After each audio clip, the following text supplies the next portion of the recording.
ગાયગા શાકભાજી સુધારી નાખો કે ટીના પપ્પા રાયડું રાય ખાય છે કે શાક કેમ નથી જી બન્યું નામ લીધું ને શેતાન હમે હું છે હું મારી વાત કરશો એકલી એકલી કાઈ હું તો એમ કહેતી હતી ગાયગા શાકભાજી સુધાર નાખો એટલે શાક બની જાય વેલા હે એટલે તમે ખાવા બેહી જાવ ગરસવા મંજો એમ કહું છું તો વાંધો નહીં બીજું કઈ નથી ને નકર એક ઝાપડ ભેગીની પાડી દે હમણાં કીધું ને તમે હાવેની નથી ખાધી કા એટલે જાવ બોલો હો એ જે ખાવેની નો રોજ ખાઈ લેવો ને એટલે તમને ખબર પડી જાય સમજી ગયા એ તો બધી લાભ કઈરમાને અને ગાયગા શાકભાજી સુધાર હા ને હું જાઉં છું દુકાને અત્યારે 8 વાગ્યા છે વેલા આવજો નકર હાવેની લઈને હું ની આવે એ હો હાલો હવે ગાયગા શાકભાજી સુધારી નાખો ને બેન પર એની ઘરે બેહવા જાવ તઈ હું હાલે મોટા તું મને પૂછ જ માં હું હાલે છે ને એક તો આ ગેસ ના બાટલા લોહી પીધી 45 દિવસે ગેસ નો બાટલો પૂરો થયો મારે બાયરી રાઈંધા રાઈન થાય તો 10 દીમાં ગેસ નો બાટલો પૂરો કરી દે હું હવે શાંતિ જ નથી હા એમાં તો હું હારી ગયો આમ જોવું હોય તો ફાકારિયા નટુ કાકા આવે જો તઈ છોકરા હું હાલે છે બસ નટુ કાકા શાંતિ તો ગયો તઈ નટુ કાકા આમ કઈ બાજુ જાવ છો અરે કાઈ નહીં મારે BMW છે ને ખરાબ થઈ ગઈ તો હું ક મજૂર ને દઈ દઉં જો ભમરારાના ફાકા ચાલુ થઈ ગયા હવે જો હું એવા ફાકા મૂકું ને કે આ નટુ કાકા હોયો જાય નટુ કાકા હમણાં ઘરે કેરે એરોપ્લેન નો નીકળું હા બટા હમણાં ઘરે ક્યારે નીકળું એરોપ્લેન હા જો નીકળું ને એમાં મારો આદમી જતો મેં કીધું સા બનાવો છે દૂધ તો લેતાય એ બટા હાવ આટલા બધા ફાકા નો હોય હું હાવ થોડાક જ મેલું તું તો પણ વધી ગયો હવે ઘર ભેગી ના થાવ ને એક સંપલ લેવાની ટેવ જ નથી કેટલાક છે આવા ગામમાં એ ગામ હોય ને ત્યાં આવા પાંચ તો હોય જ હાલી હારું હાલ નકે મારી ઓલી પત્ની છે બહુ વાયરી ની હું જાઉં ઘરે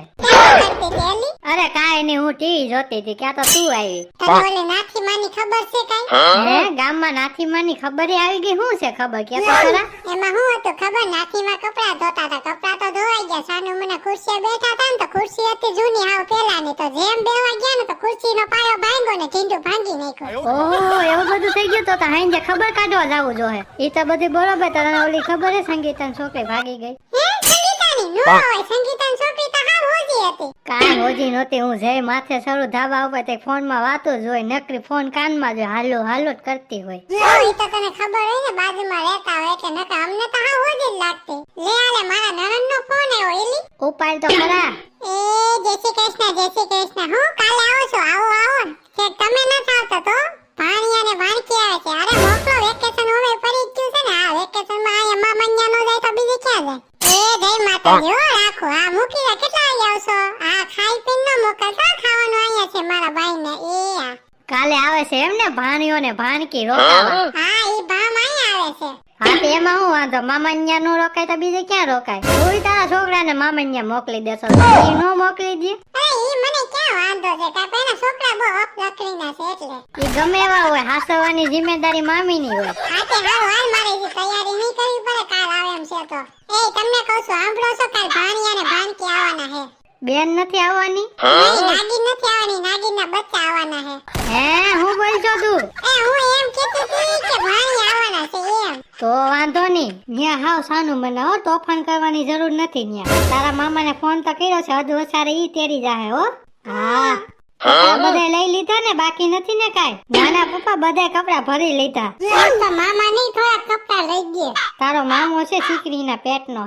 એ જય માતાજી પટેલ એ જય માતાજી ઓ હે ભાણુ ભાવ તો જો કેવડો મોટો થઈ ગયો હે ભાણુ ભા કેટલામું ભણશો હું બીજું મારું છું અને ભાણકી તું હું ચોથું ભણું છું ઠેક સારું બાપા ને કપડા લીધા ને હા કપડા તો લીધા પણ મેં પૂછ્યું ને કે મામા કપડા નહીં લીધા તો મારા પપ્પા એમ કહેતા હતા કે તાર મામા તો દીકરીનો છે હે પટેલ તમે આવું બોલતા હતા અરે ના ના બાપા છોકરો હે ક્યાંકથી બીજેથી શીખીને આવ્યો હોય છે હા તે હારું હાલો હું નીકળું ને આ બેયને લઈ જાઉં હા તે વાંધો ને જય માતાજી હો આવા તો નહીં પણ હજી નથી આવ્યા લાઈને બાઈને વાત જો આવતા છે તે 10 મિનિટ થઈ ગઈ પણ હજી નો આવ્યા એ રંભા કોની વાત જોશો કાઈની ભાણો ને ભાણકી આવવાના છે એટલે વાત જોશું પણ હજી આવ્યા નહીં અરે ઈ બાજુના રસ્તા કેવા ખરાબ છે એટલે મારા ભાઈ નિરાયતે આગતા છે એટલે વાર લઈ ગઈ છે હા ઈ તારી વાત સાચી છે એમ જ છે ને આ હે આ તારું ગાઉન તો જો કેટલાનું આવ્યું 500 નું હે હાલથી તો આવું રવિવારીમાં હું 200 રૂપિયાનું લેતા આવું એવા રવિવારીના ગાભા પહેરાય જ નહીં તું તારું કામ કરતી હોય નહીં કઈ આ તો કોઈ બાધકરીના પેટની છે વૈજા ને કે હાવાની ભેગીની પાડી જાય એ ભાણુમાં કઈ ખાવું નથી ને એ મામા આઈસ્ક્રીમ લઈ ગયો ને હા એમ કયો ને આઈસ્ક્રીમ ખાવું છે ઊભી રાખો ગાડી હમણાં ભાણો ને ભાણકી ગાડીમાં બેઠા છે તો હાલો હું આઈસ્ક્રીમ તો લેતા આવું. ટાઢા તો જો બિચારા છોકરાને નો ખાવું હોય આઈસ્ક્રીમ, કેવો તડકો પડે છે. એ કેમ છે છોકરા, આઈસ્ક્રીમ બીજું કઈ લેવું નથી ને? ના મામા આઈસ્ક્રીમ કેટલાનું આવ્યું? એ બટા 200 રૂપિયાનું આઈસ્ક્રીમ આવ્યું, 100 નું એક. મામા એટલું મોટું આઈસ્ક્રીમ લેતા આવે કોઈ દી? મામી તમને પછી ખીજાહે તો? અરે ભાણકી તું હજી મને ઓળખતો નથી, મામીને હું ઘસકાવી નાખું સપનામાં. એ આવી ગયા મારા છોકરા. હવે આવડો મોટો આઈસ્ક્રીમ બેટા કેટલાનું આઈસ્ક્રીમ લઈ દીધું તાર મામાએ? મામાએ હો વાળા આઈસ્ક્રીમ લઈ દીધા. ઓ વાંધો નહીં તમે આઈસ્ક્રીમ ઘરે બેહીને ખાઓ. તડકો કેવો હશે, જાઓ ઘરમાં જઈને બેહો ને થેલો લેતા જાઓ. હો હું ને મામા મને આવે. કેટલાનું આઈસ્ક્રીમ લઈ દીધું? 100 રૂપિયાનું લઈ દીધું. એમાં હું લઈ દીધું એમાં મને વાંધો નથી, પણ આપણા છોકરા 5 રૂપિયાની ગુલ્ફી માંગે તો બે ઝાપટ મને બેહાડી ગયો છે. ઈ વાંધો છે. આપણા છોકરા તો હે ગોલીના પેટના, એટલે હું કાઈ નો લેતા આવું. હા ને તમારા બેનના છોકરા તો હાવ ડાયા લાગે. એ બધું મૂક ને હાંજે દાબેલી બનવી છે ભાણા અને ભાણકી હાટુ. એ ઓ